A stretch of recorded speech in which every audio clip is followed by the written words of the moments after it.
E aí, tudo bem? Olha, já parou para pensar de onde é que vêm as regras que a gente segue todo santo dia? Pois é. Nesta nossa análise, a gente vai desvendar um conceito que é, assim, a base de tudo, que organiza a nossa sociedade, o tal do direito positivo. Então, para começar, vamos com uma pergunta que parece simples, mas olha, é bem poderosa. Quem é que escreve as regras do jogo? Sabe, quem decide o que a gente pode ou não pode fazer? E com base em quê? É essa pergunta que leva a gente direto para o centro da nossa discussão de hoje. Bom, a resposta está aqui, na definição de direito positivo. Pensa assim, é o direito posto, ou seja, o direito que foi colocado ali, criado. É o conjunto de todas as normas que nós, seres humanos, criamos e impomos para organizar a vida em sociedade. É tipo o nosso manual de instruções para a convivência, o manual que foi criado por nós, para nós mesmos. Certo. Agora, para a gente entender isso de verdade, a fundo, vamos dar uma olhadinha lá atrás, na origem de tudo. Como é que essa ideia de direito posto, de lei escrita, foi evoluindo com o tempo? Pois é, porque, pode acreditar, nem sempre foi assim. Teve uma época em que as leis não estavam em livros, não estavam em lugar nenhum fisicamente. As regras viviam na memória, nas tradições que eram passadas de geração em geração. E essa linha do tempo aqui, olha, mostra bem essa jornada. Tudo começou lá atrás, nas sociedades primitivas, com costumes orais. Mas aí veio o famoso Código de Hammurabi, lá na Mesopotâmia. Foi um marco. Pela primeira vez, as leis foram gravadas em pedra para todo mundo ver. Depois, claro, vieram os romanos, que eram mestres em organização e sistematizaram tudo, criando uma base que influencia o direito até hoje. E, finalmente, com o Estado moderno, a coisa mudou de vez. A lei passou a ser vista como uma criação puramente humana, sabe? Separada da religião, dos deuses. E essa evolução toda nos traz até aqui, para a arquitetura do nosso direito estatal. Então a pergunta agora é: quem é que constrói esse sistema todo nos dias de hoje? O ponto-chave é esse aqui. Hoje em dia, quando a gente fala de direito positivo, a gente está falando basicamente do direito que é criado e garantido pelo Estado. É o Estado que tem, vamos dizer, o monopólio da criação das regras oficiais que todo mundo tem que seguir. Só que essa criação não é uma coisa que uma pessoa só faz, né? É um verdadeiro trabalho em equipe dos três poderes. Funciona assim: o legislativo é quem cria as leis principais, tipo o Código Civil, o Código Penal. O executivo, por sua vez, pega essas leis e detalha como elas vão funcionar na prática, através de decretos e regulamentos. E, por fim, o judiciário, que entra em cena para interpretar e aplicar essas leis quando dá algum rolo, algum conflito. Cada um tem uma peça fundamental nesse quebra-cabeça. Agora, se prepara, porque vem uma parte que talvez seja surpreendente. E se eu dissesse que, bom, que qualquer um de nós também pode ser um criador de leis? Parece estranho, né? Mas é verdade.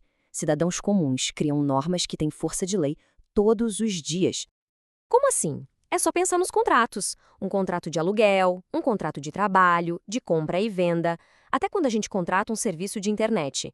Nesses acordos, as pessoas envolvidas estão criando regras, direitos e deveres que são válidos legalmente. Se alguém não cumprir, dá para ir na justiça cobrar. Isso é o direito positivo funcionando na nossa vida. O nome técnico para isso é autonomia privada, um poder que o próprio Estado nos dá.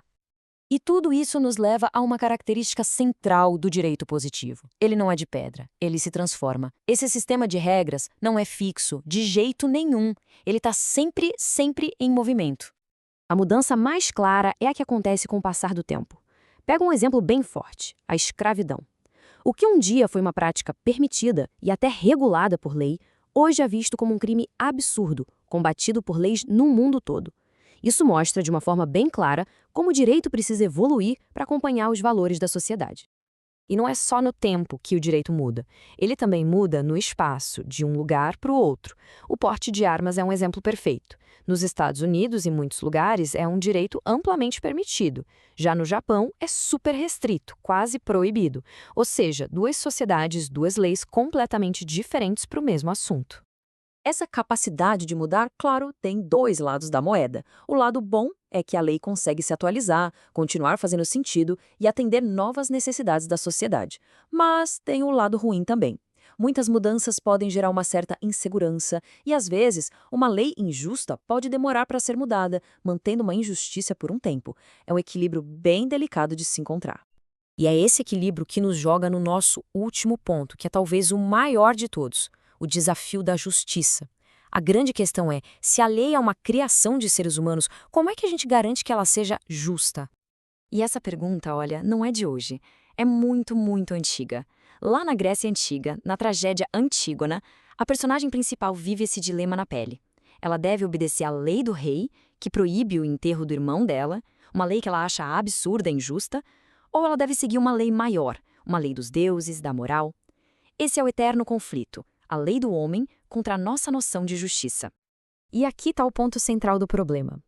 Se as leis são feitas por nós, por seres humanos, elas podem vir com todos os nossos defeitos, nossas falhas, nossos preconceitos, nossos erros. Uma lei pode ser perfeitamente válida do ponto de vista técnico, sabe? Seguiu todo o processo certinho, mas, ao mesmo tempo, ser profundamente, fundamentalmente injusta. A história, infelizmente, está cheia de exemplos disso. O decreto do rei Creonte é um exemplo da ficção, da tragédia grega. Mas, na vida real, a gente teve coisas terríveis como as leis de segregação racial nos Estados Unidos, as chamadas leis Jim Crow. Eram leis oficiais, válidas, criadas pelo Estado, mas que tornavam a discriminação e a injustiça a regra. E isso nos força a perguntar: uma coisa ser legal significa que ela é justa? E é com essa reflexão que a gente fecha a nossa análise. O direito positivo, no fim das contas, é a ferramenta que a gente inventou para conseguir viver junto, em sociedade. Mas justamente por ser uma ferramenta humana, ela precisa ser vigiada o tempo todo, questionada, melhorada. A grande pergunta que fica no ar para todo mundo é como é que nós, como sociedade, podemos garantir que as regras que a gente escreve sirvam não só para manter a ordem, mas, acima de tudo, para construir a justiça.